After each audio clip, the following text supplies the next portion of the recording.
The Gilded Age was coined by Mark Twain and roughly used by some historians. But what was the Gilded Age? In some rhetoric, it defines a moment in time where it was characterized by rapid economic growth regarding tariffs and money supply, a flood of immigration in ethnic or racial groups, and scandalous politics as a rapid growth of cities as it became. Hi, my name is Jessa, and please join me as we look together top 10 disturbing events from the Gilded Age. And before we begin, in the last video I was in, top 10 disgusting laws women were forced to follow in history, I gave you guys a riddle. The riddle was, which word in the dictionary is always misspelled? The answer is incorrectly. Your next riddle will be at the end of this video. Anyways, let's get to it. Number 10, the burning. Most famously known for his destruction of the Shenandoah Valley in 1864, it was also called as the burning by its residents. The Union General of the American Civil War, General Philip, was given orders that had three objectives: disable the valley's use as an avenue for invasion, destroy the Confederacy breadbasket, and break the Southern will to flight. There he began destroying the lower valley. This was all permitted by Lieutenant General Grant and President Lincoln to take or destroy civilian property deemed useful to the Confederate war effort. They wanted not only to destroy the supplies, livestock, and food meant for the Confederate armies, but to erode the Southern people's support. A quote made by Sheridan had said, "Death is popularly considered the maximum of punishment in war, but it is not. Reduction to poverty brings prayers for peace, and more surely and more quickly than does the destruction of human life." Despite the terror and 13 days of destruction, it was intended strategy that it would help the Union to win, and although he did help the North win against the South, this was the same man who once said, "A only good Indian is a dead Indian," to the indigenous leader Comanche chief Tokaway. Number 9, P.T. Barnum. P.T. was a smart businessman, and he knew how to get people into his nutty ideas since he was the founder of the Barnum and Bailey Circus, aka Ringling Brothers, where as a showman he displayed amazing things like wild tigers, bears, clowns, stunt performers, and kidnapped people to be displayed as human zoos. Oh, wait a minute. Yeah, he did. He would kidnap people and traffic them for his shows. Indigenous people from the Congo, Inuits, Chinese, Japanese, Filipinos, just as any non-white person would live normally in their country, would be forced to travel and also getting risk of getting sick. He would display Eskimo children from Siberia and charge adults 25 cents and 10 cents for children to watch them, as they would be a novelty, wonderful treat to see. He'd call them savages in their natural state and would put Congolese people in cages with monkeys. And since this was after the time of the Civil War where African Americans were established the right to vote, a Reverend James H. Gordon once said, "Our race, we think, is depressed enough without exhibiting one of us with the apes. We think we are worthy of being considered human beings and with souls," and he was right. It wasn't until 1958 did these unnecessary human zoos finally closed. Number 8, the Great Chicago Fire. The Great Chicago Fire was a devastating conflagration that occurred in Chicago, Illinois in October 1871. It remains one of the most infamous and destructive fires in American history. The fire started on the evening of October 8, 1871 and raged for 2 days, finally being brought under control on October 10th. The fire's exact origin remains uncertain, but it is widely believed to have started in or near a small barn on the west side of the city, where the O'Leary family had once lived.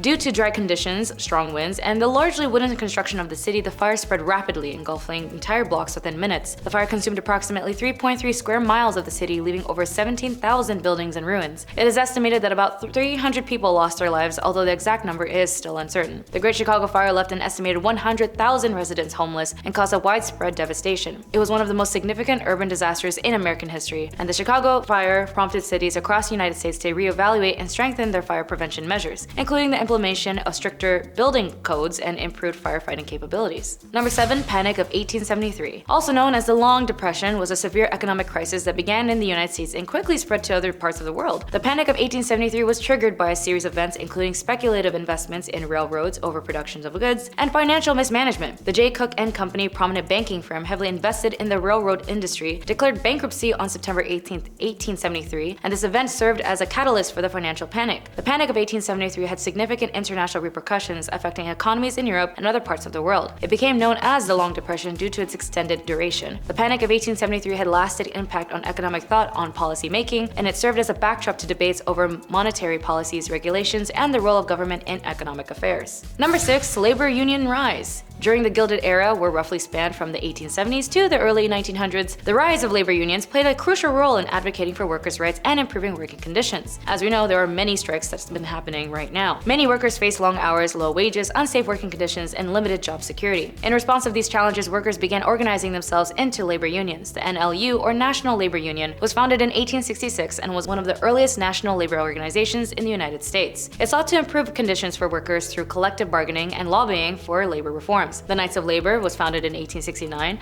and it was one of the largest and most influential labor organizations of the Gilded Age. It advocated for a wide range of reforms, including 8-hour workday, equal pay for equal work, and an end to child labor. Labor unions engaged in strikes and other labor actions to press for their demands, and the rise of labor unions during the Gilded Age laid the foundation for future labor movements and contributed to the establishment of important labor rights and protections in the United States. Number 5. Railroad strikes. Railroad strikes was a significant labor dispute that occurred during the late 19th and early 20th century in the United States. These strikes often centered around issues such as wages, working conditions, and labor rights within the railroad industry. In the railroad strike of 1877, it was one of the major labor strikes in the United States. It began in Martinsburg, West Virginia, in response to wage cuts for railroad workers, and the strike quickly spread across the country, involving tens of thousands of workers, leading to violent clashes with authorities. Federal troops were eventually called in to suppress the strikes, and after the strike of 1877, other strikes occurred, just like the Pullman strike, Anthracite coal strike, Western Federations of Miners, and so many others. These strikes were pivotal movements in American labor history and had far-reaching consequences for the labor movement, worker rights, and the relationship between labor and management. They highlighted the struggles of workers in an era of rapid industrialization and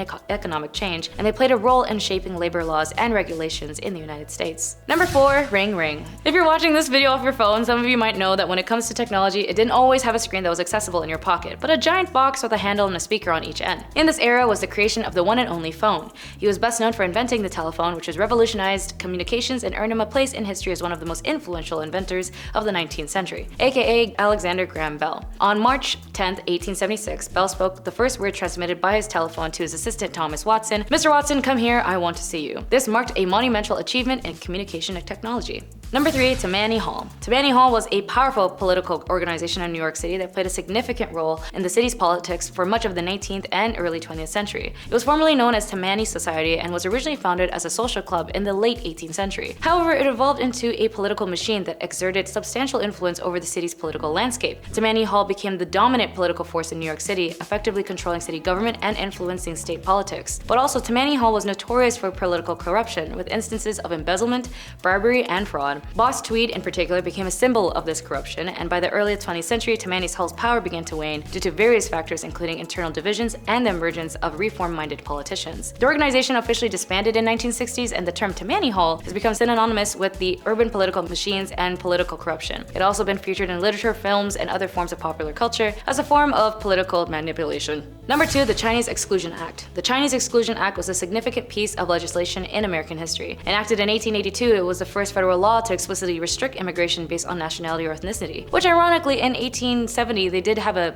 15th Amendment to the US Constitution guaranteeing the rights to vote regardless of race, color, or previous conditions or servitude, but not really. On May 6 of 1882, the Congress passes the Chinese Exclusion Act, barring Chinese immigrants for 10 years. The primary purpose of this act was to severely restrict Chinese immigrants to the United States, particularly Chinese laborers. It was fueled by the anti-Chinese sentiment, which was widespread in the late 19th century, and the Chinese Exclusion Act was renewed and extended several times, becoming a very permanent policy. It was not fully repealed until the Magnuson Act of 1943, which allowed a limited number of Chinese immigrants. The Chinese Exclusion Act is considered one of the most discriminatory immigration policies in US history, as it contributed to a legacy of anti-Chinese sentiment and xenophobia, and it had lasted effects on the Chinese American community. In 2012, both houses of Congress passed resolutions expressing regret for the Chinese Exclusion Act and acknowledging its harmful impact on Chinese Americans and the nation as a whole. But of course, the US has a lot more reparations for the many people they tormented. It was a lot of groups of people, and still a lot of people, even right now as we speak.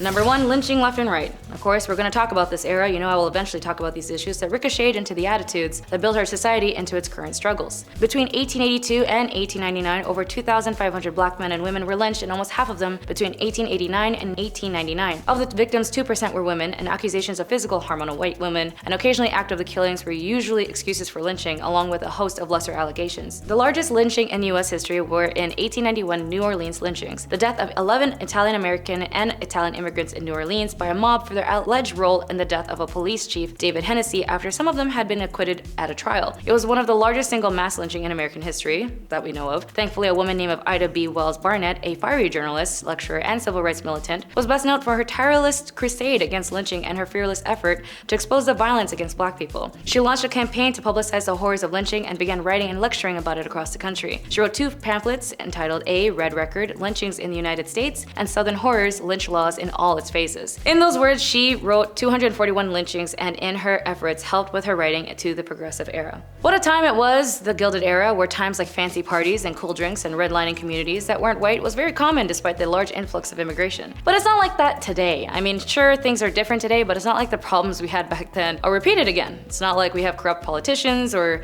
economic housing crisis issues or wars on indigenous people, but what a wild concept and what a time, the Gilded Era. Anyways, that's it. Your next riddle is, what tastes better than it smells? Be sure to put your answer in the comments below and I'll reveal the answer in the next video. Top 10 disturbing signs of alien life in history kept hidden from you. That's all for today. Thank you for joining me. My name is Jessa. Be sure to like and subscribe and I'll see your beautiful faces in the next one. Bye bye.